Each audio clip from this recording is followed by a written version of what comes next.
이재명 황당한 무죄 판결, 최대 피해자는 조국이다. 자, 왜 조국일까요?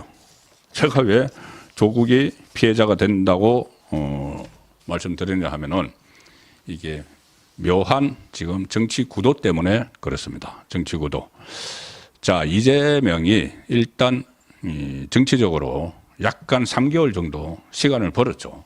3개월 시간 번 겁니다. 기사 회생했다는 표현도 제가 조금 전에 잘못 썼구나 싶었는데 어쨌든 3개월 정도 시간을 벌었습니다. 시간을 벌었으니 이재명은 지금부터 더 큰 혼란을 일으키기 위해서 지금 사법 리스크 벗어났다. 본인은 이제 막 그렇게 주장을 하면서 또 검찰이 뭐 봐라, 검찰이 무리한 수사했다, 사건을 조작했다 이러면서 김건희 특검법 뭘 수용하라. 또 거리에 나가서 막 하겠죠. 아마 이번 주 또 토요일 집회에 나가서 아마 이 가관일 텐데 그런 말을 하는 것들이.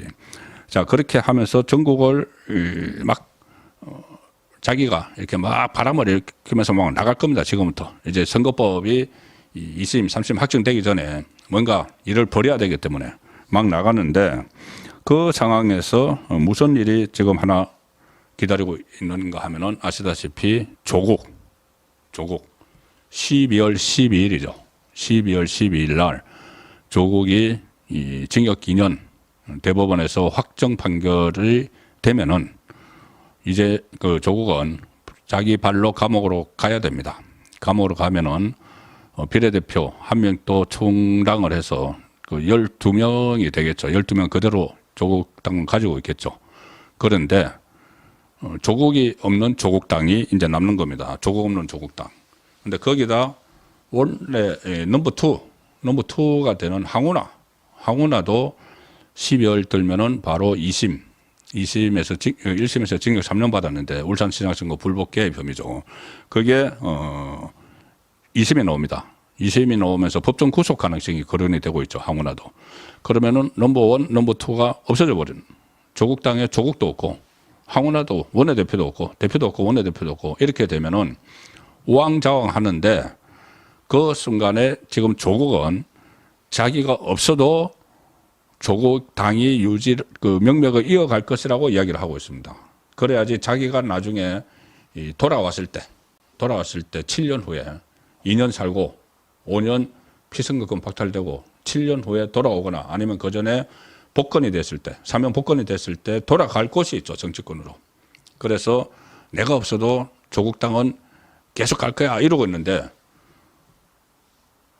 자, 이재명이 3개월 정도 시간을 벌었죠. 그러면은 조국이 구속돼 버리고 하고나도 구속돼 버리면 남아있는 이 조국당 사람들은 우왕좌왕하죠. 정치도 해본 사람도 없고 그냥 얼떨결에 그냥 조국 따라서 금배지 다른 사람들인데 뭐 박은정이나 뭐 이런 사람들 다 그렇죠. 우왕좌왕 할 때 이재명이 손길을 내밀겠죠.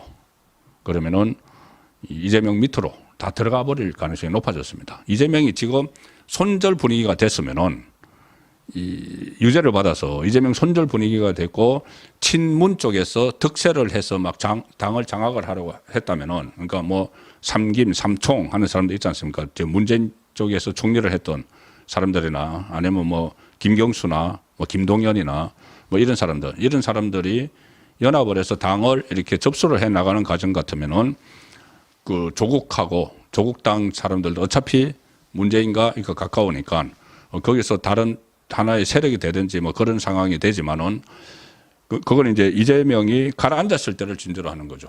근데 이재명이 석 달 정도는 다시 활동을 하고 막 기세 좋게 움직이게 됐으니 갈 곳이 그런 구도가 없어져 버렸습니다. 이제 이재명 밑으로 들어가서 흡수돼 버리는 그런 상황이 예상이 되죠. 그러면 조국은 감옥 살고 와서도 갈 곳이 없어지는 그런 황당한 처지가 될 수도 있다는 겁니다. 그래서 제가 이재명의 황당한 무죄 판결 최대 피해자는 조국이 될 수 있다는 건데 자, 조국이 오늘 국회에서 최고위원회에서 자기 감옥 갔을 때 이야기를 합니다. 감옥 가고 나서 본인도 이제 감옥 갈 걸 알고 있죠. 파기환송은 안 된다는 걸 다 인식하고 있습니다. 왜냐하면은 그 안에 이 판결을 내리는 대법 3부 안에 자기 친한 절친 친구가 대법관으로 있죠. 아마 다 소통을 하고 있을 겁니다. 그래서 파기환송은 안 된다.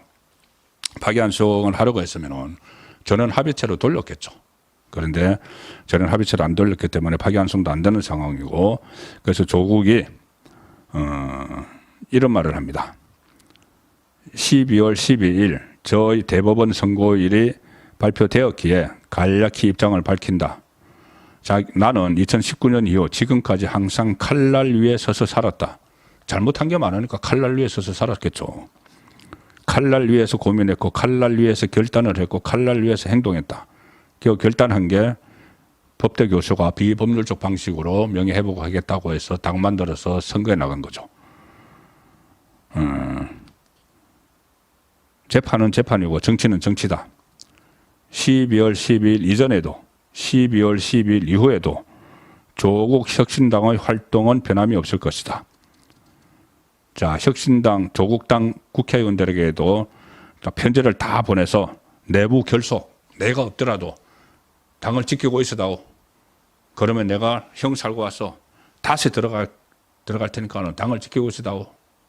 하는데 지금 이재명이 다시 한 3개월 동안 득세를 하면서 이재명 밑으로 들어가 버릴 가능성이 상당히 높아졌다.